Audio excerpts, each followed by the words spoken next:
right. Thank you, Cross Chain Coalition. And welcome. Yeah, it's Friday night. Wait, what day it is? Sorry. It's Tuesday morning. Well, depends on where you are. It could be Friday night. But welcome everyone to another Cross Chain Coalition future proof event. The reason why you're here is because you don't want the future to come smack you in the face and tell you you missed out. You weren't aware, you did not know. And so we want to thank the Cross-Chain Coalition and the Cross-Chain Coalition community for being the folks that really take a look into the future of what's coming on the blockchain technology and ecosystem, and now what's coming in the cross-chain technology and ecosystem. And we like to say here at Cross-Chain Coalition, blockchain is so so old, right? It's not woke. Cross-chain is woke. And the reason why you're listening or you're reading this transcript is because you just simply don't know what's happening because you can't know everything and you can't see the future. And future proof is your way to peek to that future. And thank you, Crushing Coalition community. Just to remind everyone, Crushing Coalition will be throwing a Halloween spooky event, networking and cocktails event in Lisbon. I believe it is already oversubscribed and the waiting list is long. So do not wait. Go to Luma. Wait, is it Luma? What's the name again? I have to get this right. I'm going to get it right. Okay, I know, I'm messing it up. You want to go to, like, what are we doing again? You want to go to lu.ma/spooky. That's lu.ma/spooky. If you are going to be in Lisbon next week, come hang out, meet with other Cross-Chain Coalition professionals from all the various projects in this space. Come meet with us in Lisbon and come chat. And with that, I want to say good morning. Welcome to Tuesday, August 25th. We have a rocking team with us today. Today, it is the Omni X day. Your life will be dominated by Omni X. You don't know it yet, but this is where you find out first. And I want to say thanks to the awesome Omni X team for joining us. Good morning. Hey Tariq, thanks for having us. Pleasure to be here. Yeah, rocking and rolling, rocking and rolling. And okay, so is it just you, Bubba Belly, here with us, or anyone else? Yeah, it's just gonna be me for the most part. We have Trenton listening in on Omni Sweet, X account. sweet. Yeah, yeah. All right, give claps on the X account. Give us some claps. Give us some love. All right, cool. And everybody here who's listening, thank you so very much for joining. It was a hard battle to get OmniX to join us. They are so busy doing exciting stuff, and we had to beg. Yes, we begged them to come on the show because we were like, listen, this is part of future proof. And I think what OmniX is doing, when you hear us talk about it, you're going to be like, oh, whoa, bro, whoa, yeah, oh man. I need to get up in there. And so it makes me excited. So today, agenda. Let me walk you through. We're going to talk about OmniX, how did it came to being, what's the state of the project, why is this project so cool and so special. Topic, we're going to talk about something called ONFTs. We're gonna give you a new term today.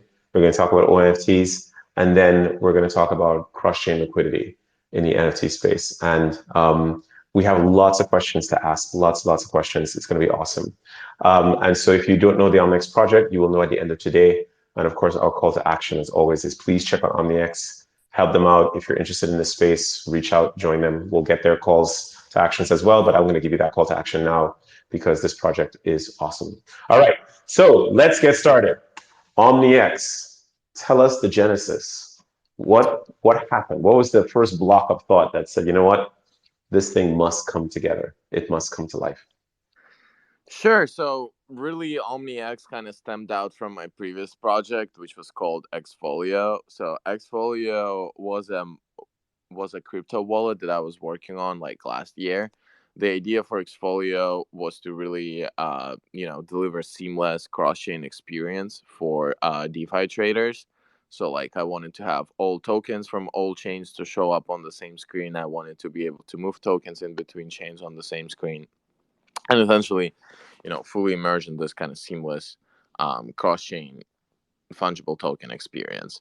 And that's how I found Layer Zero Labs. Basically, I talked to Chainlink team at last NFT NYC, and they were like, "Yeah, CCIP is not coming out anytime soon, but you should take a look at these guys. Like, they're building a Wait, super hold on serious now. competitor."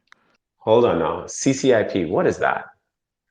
Right. So CCIP is a cross-chain interoperability protocol, which is what Chainlink are working on right now.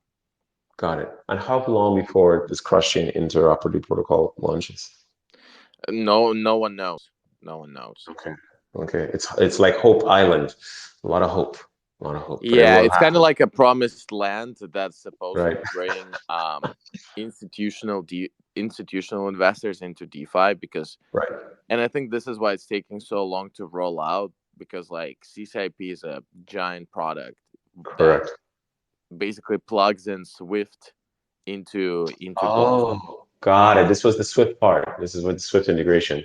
So that's going to take some time because we know that institutions of that size, they have to move slow for a reason. But you had to move fast. So you said, you know what? I'm not waiting on CCIP to bring this thing to life. You decided to take another route. Tell us more about that, Rob. Yeah, that's exactly what happened. So CCIP, I'm sure CCIP is gonna be awesome, but like we Yeah. don't need all of the features that it really offers. We just need very raw and easy to use generic cross-chain messaging, and so this is why Layer Zero has been working out great for us. But yeah, going back to the Genesis story, um, I pinged Layer Zero team like last November last year and like early December, and they gave me access to the closed beta. I started building on top of it, and they were a very heavy like DeFi kind of focused project at the start. Like even if you look at their early cap table, you'll see only DeFi funds for the most part. So what I did basically, I took what they built out for fungible tokens, Yeah. and I just brought it to non fungible tokens. Wow. Okay. So you said, all right, here's an opportunity. You guys are missing, there's a big gaping hole in your support for a different type of token. Yeah, we got your ERC 720 love here, but where's the ERC 721? So now we have ERC 721 support on layer zero. I mean, were you the first sort of project to bring that to layer zero? Yeah, so we were the first project to ever deploy an Omnichain NFT and Yeah. really like demonstrate it at least on a test network. Yeah.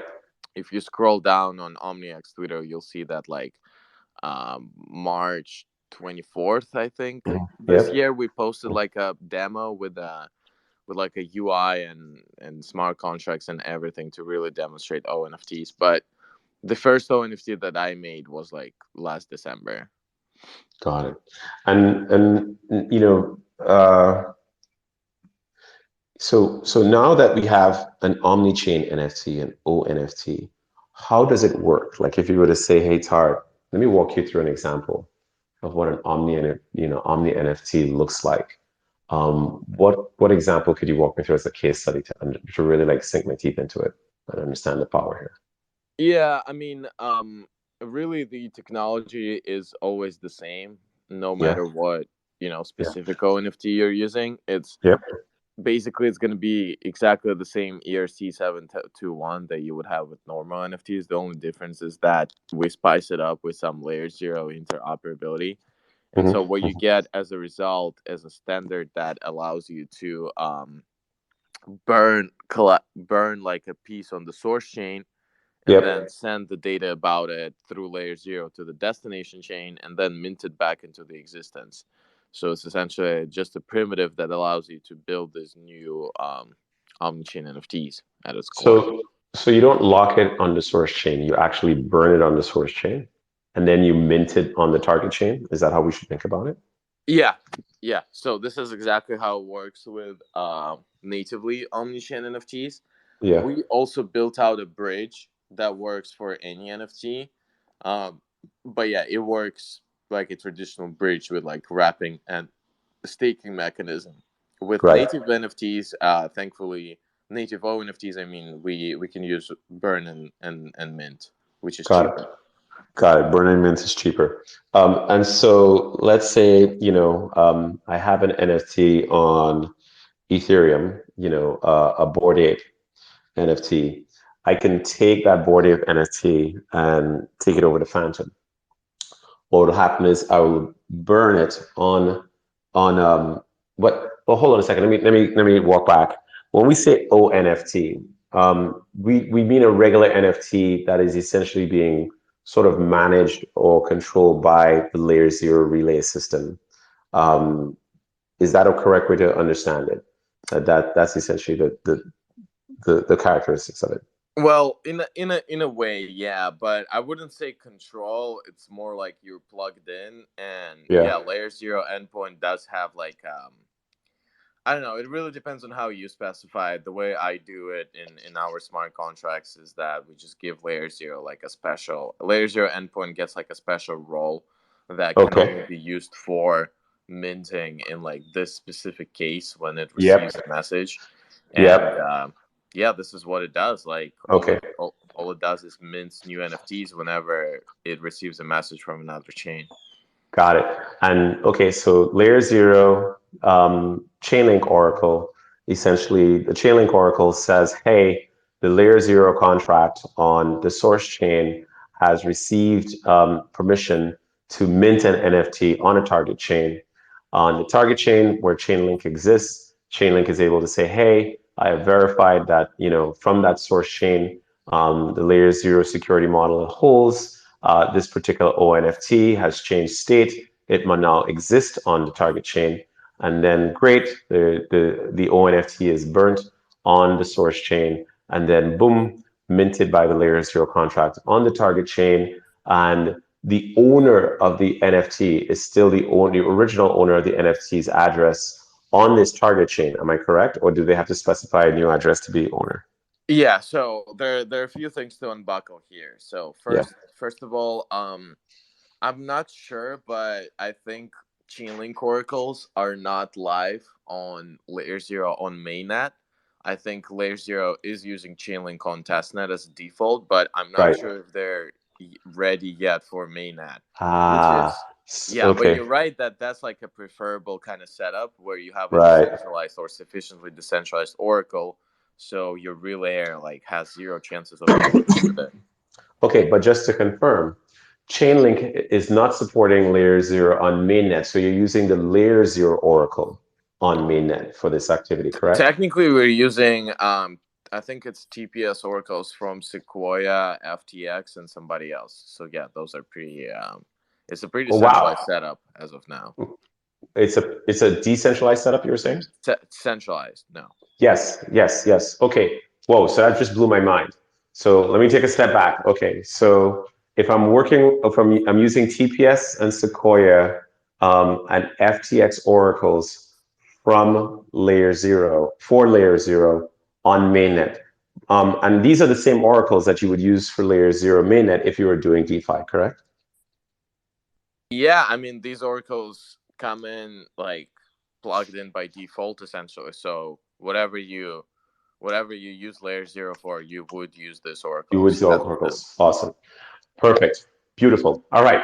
So it's a centralized world for now, but we're still cross-chain. We're still focused on the cross-chain. Let's move away from this and say, great, perfect. So now I have this Oracle system that is giving me the magic of checking to my state of my source chain ONFT so that I may burn it, and then on the target chain, the oracles will come to life and say, yes, hey, this works. Now let us mint this NFT because we have verified that this has happened.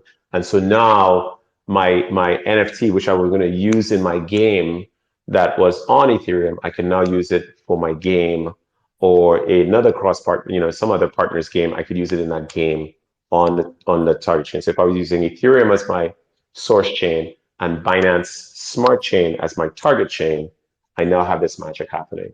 Am I thinking of it correctly? Yeah, I mean that's how generally like a transaction works when it gets passed Yep. through layer zero. Yep. Um, Oracle essentially tells when something happened, and Yep. then the relayer tells what happened Right. to the other chain, and then there's a cryptographic truth like mechanism that validates this message, and like it checks that yeah, indeed the sender on the destination chain is like the same person who's trying to receive on this chain. And Perfect. it's really up to you, honestly, how are you going to configure this. Yep. Of And course. this is why I like layer 02, is just because it gives you a ton of flexibility. And Yep. although Yep. it's pretty like centralized right now, um, Yep. as they grow and as they open source like relayer code, Yep. it'll be possible to deploy completely custom instances of layer 0 that doesn't even Yep. communicate with the main layer 0, if that makes sense. So for example, Yep. like Yep. you can use, I don't know, like a Chainlink Dawn, and then a relay could be your own like AWS node or something. And Right. so that Right. configuration would not even like pay rent to the main layer 0, but it would work for you in a custom setup. So I think That's that's awesome. where a lot of the activity will shift over time. People will just Yes. start figuring out the best ways to like configure their user applications, Yes. and configure what level of decentralization do they need. Because if you have like a lending DeFi protocol that has like billions of dollars in TVL, you probably want to have a high degree of decentralization, right? But Yes. if you have a game on like Avalanche subnet or like Arbitrum Nova subnet or something, Yep. then you don't really care about decentralization. Like you just want to have like low fees and high speed, Yeah. high That's right. TPS. That's right. So yeah, no, I'm super excited to see how ourselves and like other teams will be configuring these things in the short term future. That's awesome. We as well. I think that's pretty cool. Let's talk about these other things. Let's talk about the verticals. So I gave a gaming example. What's your thesis on cross-chain gaming? Does it have legs? Where is the demand? Is the ONFT going to unlock cross-chain gaming in the way that it has unlocked cross-chain DeFi? Definitely, yeah. So I'm personally super bullish on chain gaming. I think that the first wave of projects that we saw like last year, it was not really games. It was more of like gamified yield farming and gamified DeFi experience projects like DFK or like Axie. So I think that we're yet to really unlock the full potential of the space and to see actually fun projects that integrate NFTs or DeFi into their game, kind of like as a secondary thing, and keeping the fun and entertaining experience as the first priority. And specifically with like cross chain gaming, it's interesting because when we were just starting this off, like we were not sure what we want to build with ONFTs. We knew that we have to use this technology and like we have to build on top of layer 0 just because it's so cool. But we were not sure what exactly we wanted to build. So I played around a lot with like cross chain gaming tokens basically, and it's super exciting, man. Like you can do a setup where multiple like different chains would serve as different factions essentially, and Oh, that's cool. yeah. So and whatever setting you create, whether it's like a strategy game, a shooter game, battle royale, um, Yeah. arcade game, whatever you want, Yeah. you can put people from different chains against each other. So you can make people from Avalanche fight for real money, like people from Arbitrum, for example. And like, I don't know, they can bet on each other, or they can bet against each other, or they can try to like steal each other resources. The possibilities are quite endless here, really. And so this is why I'm like really excited about Omni X, because we're gonna be helping and like incubating and onboarding a lot of the gaming projects. And so hopefully we'll see pretty soon a few of them kind of blossom and really sell everyone on the benefits of ONFTs. This is hot. This is hot.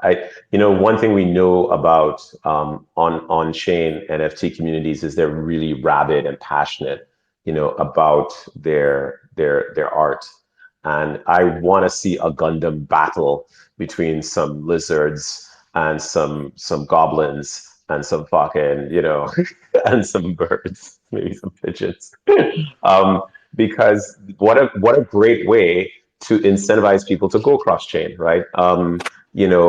Essentially bring your community with you and go raid another community, go forth and go on a mission and do something. I mean, I think that is when you really think about it, literally how else, what a better way, an easier way to encourage people to go on an expedition, on a mission to another chain, capture value and bring that value, which essentially will be liquidity, bring that value back to your chain. I think that is just trippy to think about it. And I haven't even microdosed as yet today. So it's just really, really cool. How far away from this in your mind? Is this a month? Is this 2 months? Is it tomorrow? I mean, um, if if we would have not rebranded and worked on Omni X, this probably would have been in reality right now. But the problem is, really how do you create like a truly entertaining experience on top of this technology, right? And how do you also Right. make it like economically sound?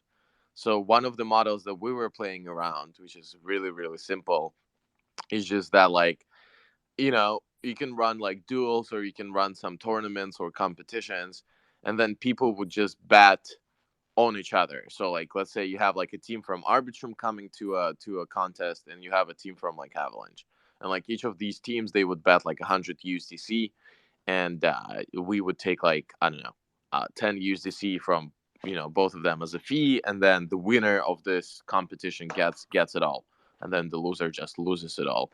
So I don't know. There are many ways to monetize this, and there are many ways to make it like fair and also exciting for players to engage in. So Dude, it's kind of like, is Mark Zuckerberg listening? Like you just essentially made the metaverse interesting, right? Like you I kind of, hope he's not. I hope I he's don't, not. no, dude, seriously, like the man's metaverse is dying, and you're like, bro, this is easy. You don't need all that shit. Just give people a reason to come fight each other on different chains. Like that is, Yeah, I mean, amazing, right? And then we'll have, perplexingly, I think it's right? And liquidity is the pot of gold, right? It's so stupid. You don't need billions. You just need to get this off the ground. Wait, you guys are you guys raising around, or you have raised around? Like, where are you guys on the funding yeah. schedule? We're still in the process of closing this seed. Okay. We should have an announcement up, hopefully like early next month No, no when we hope, close no it. hope. If you're an investor and you're listening, invest in Omni X. Don't even. I'm sorry, this is not investment advice, but invest in Omni X. Great. This is like, I mean, this is in. As I always tell people, as we head into the slowdown in the bear market, it's always the new things, the things that we never saw coming, are the things that make up the next phase of the bull market, and it's very, very intriguing to hear this as you've described it. When you how are the chains participating? You just gave an example where you said, hey, you're an Arbitrum chain, coming from another L2. So the optimism and Arbitrum wars. I love this. Are the chains supporting you guys? Are there chains saying, hey, we get this narrative of being able to have people bring their tokens with them? And we know that games and creating this sort of activity in these target chains is a way to make things happen. Do you find that the L1s and the L2s are supporting this, or do they not get it as yet? Do they not see it, what you see so far? Yeah, so that's an interesting question because the relationship and kind of the dynamic here is quite different across the board. To be honest, we have a few L1s and a few L2s that we're like good friends with.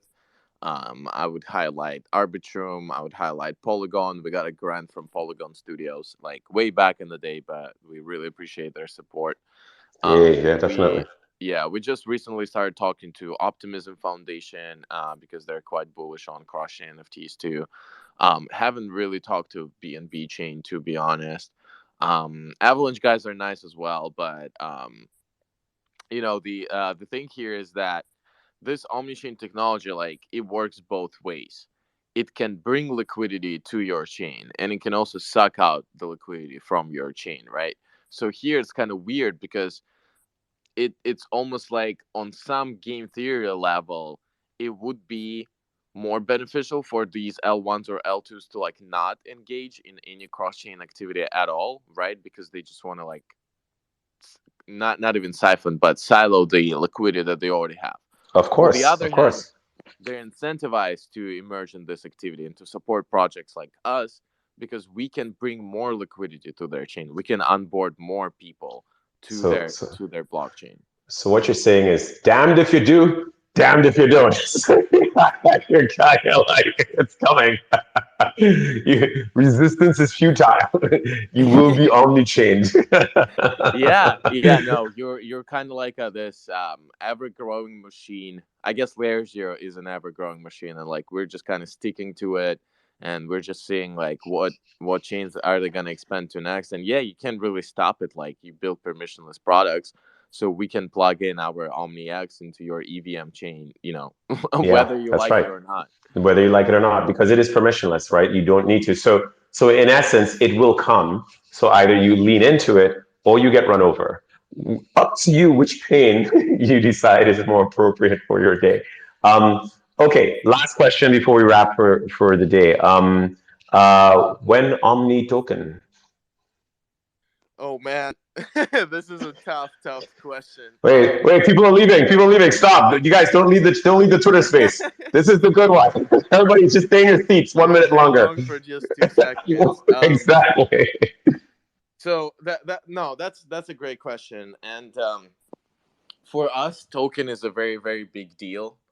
Because our first and foremost priority is to create a cash flow positive business in Web3 and a platform that people will actually use, and only then kind of plug token into it. Versus like what a lot of projects do, they make token a part of the product, and then it just doesn't work out so well, and you get weird situations where like you have a good product, but then the tokenomics are so shitty that like you can't even invest into it.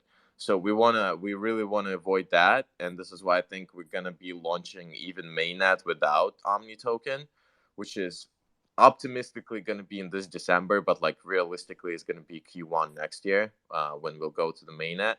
And after we're live for some time, after we flushed a few things out, after we like ran a bunch of models for our tokenomics, like maybe then we can start about like dropping a token. But for now, we'll just serve you guys with our NFT collections.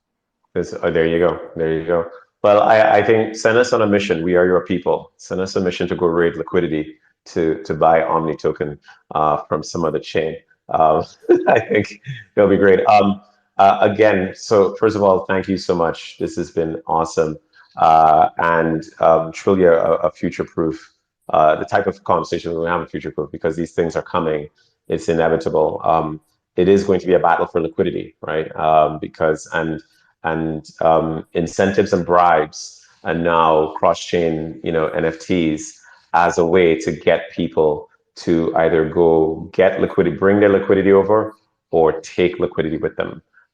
You guys are opening up a new window. I want to say congratulations. Good luck on the funding round, and good luck on the token. Just add me to the whitelist. Don't tell anybody. And and we'll look forward to seeing more of what you guys have planned. That's great. Are you guys going to be in Lisbon for ETH Lisbon? We're probably not going to be in Lisbon. Unfortunately, have to stay here in the U.S. for now and Okay. build stuff out a little more. But yeah, it was super nice. Thanks for having me. Very great questions. Great community you have here, guys. And yeah, if you don't want to wait for the token, or you don't want to wait, or you're not an accredited investor, I would recommend heading up and trying to mint one of our Genesis What's NFT tracks. where do people reach you guys? What's your community? You guys have Telegram, Discord? How do we get to you? Yeah, we have everything. We have Discord, Telegram, Twitter. You can follow Omni X NFT, and then we have like a link tree in the bio, so you can Sweet, follow sweet. that link tree and check out all our links. And yeah, we're